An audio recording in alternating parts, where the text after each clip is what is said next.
Kenapa sih ada dua kelompok masyarakat, yang satu saling membantu, tapi yang satu lagi saling bertikai?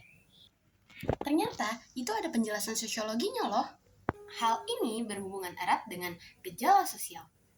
Di video ini aku juga akan menjelaskan mulai dari pengertian gejala sosial hingga kasus nyatanya loh teman-teman. So, please simak videonya.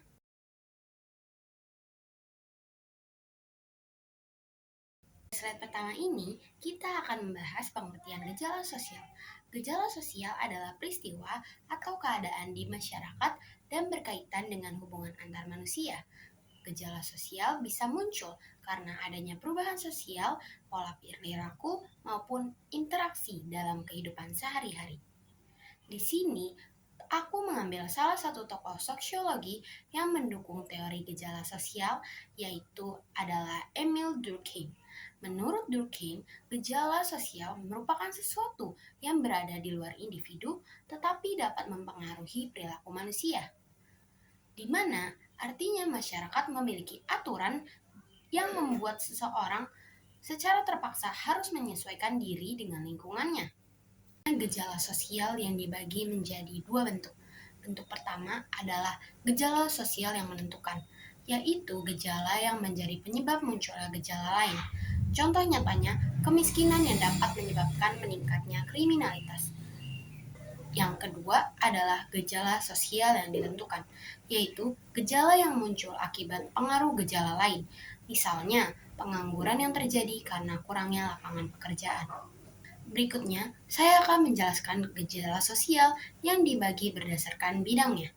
Pertama, bidang ekonomi. Contoh kasusnya kemiskinan dan pengangguran. Kedua, bidang politik, seperti korupsi atau konflik politik. Ketiga, bidang budaya. Misalnya, lunturnya budaya daerah akibat pengaruh budaya asing. Terakhir, bidang pendidikan, seperti rendahnya tingkat pendidikan atau putus sekolah. Selanjutnya, struktur sosial. Apa itu struktur sosial? Jadi, struktur sosial adalah susunan atau tatanan dalam masyarakat yang menunjukkan kedudukan dan peran setiap individu maupun kelompok. Di dalam struktur sosial terbagi menjadi dua. Yang pertama, stratifikasi, dan yang kedua, diferensiasi sosial. Apa sih perbedaan keduanya? Kita mulai dari stratifikasi. Stratifikasi adalah pengelompokan masyarakat secara bertingkat atau vertikal. Hal ini dilihat dari kekayaan, kekuasaan, keturunan, dan pendidikan. Sedangkan diferensiasi sosial adalah perbedaan masyarakat secara horizontal yang setara, seperti perbedaan suku, agama, dan budaya tanpa ada tingkatan. Masyarakat multikultural adalah masyarakat yang memiliki banyak perbedaan budaya tetapi tetap hidup saling berdampingan dengan toleransi.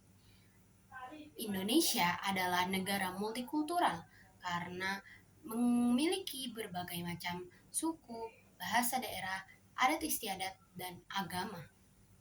Namun, hal ini tidak membuat masyarakat Indonesia menjadi terpecah belah. Mereka tetap harus menjaga persatuan dan saling menghargai agar tercipta kehidupan yang harmonis. Tanggal 29 April 2026 telah terjadi kasus kekerasan yang mengakibatkan sejumlah anak mengalami trauma berat. Daycare yang seharusnya menjadi tempat aman bagi anak justru terdengar menyeramkan bagi mereka. Dari masalah ini, gejala sosial dapat dikategorikan sebagai gejala sosial stratifikasi karena adanya perbedaan kedudukan dan perlakuan sosial dalam lingkungan masyarakat, khususnya terkait kualitas pelayanan serta kemampuan ekonomi orang tua dalam memilih daycare yang dianggap lebih aman dan berkualitas. Orang tua yang memiliki penghasilan lebih tinggi biasanya mampu memilih daycare dengan fasilitas dan kualitas pengasuhan yang lebih baik. Sedangkan keluarga yang dengan penghasilan ekonomi menengah ke bawah seringkali memilih pilihan yang terbatas. Tidak hanya itu, kasus lain juga terjadi berkaitan dengan BPJS. Saya mengambil masalah ini karena kerap kali saat saya berada di rumah sakit, Banyak pasien yang dapat saya lihat menunggu dokter tanpa adanya kepastian waktu pemeriksaan. Bisa saja pasien tersebut dipanggil dalam jangka waktu 15 menit lagi, 30 menit, atau bahkan berjam-jam. Lalu, mengapa sih hal ini bisa terjadi? Hal ini terjadi karena jumlah pasien yang menggunakan BPJS sangat banyak dibandingkan dengan jumlah tenaga medis dan fasilitas yang tersedia, sehingga pelayanan menjadi lambat dan antrian pun panjang. Dengan dibentuknya kelas untuk tingkatan fasilitas kesehatan, hal ini sesuai dengan konsep stratifikasi sosial yang mana pembagian layanan didasarkan pada tingkat ekonomi atau kekayaan.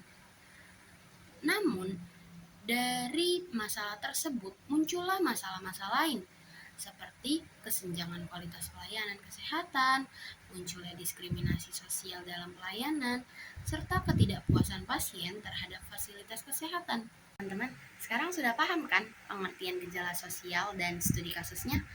Terima kasih sudah menonton sampai akhir. Bye-bye.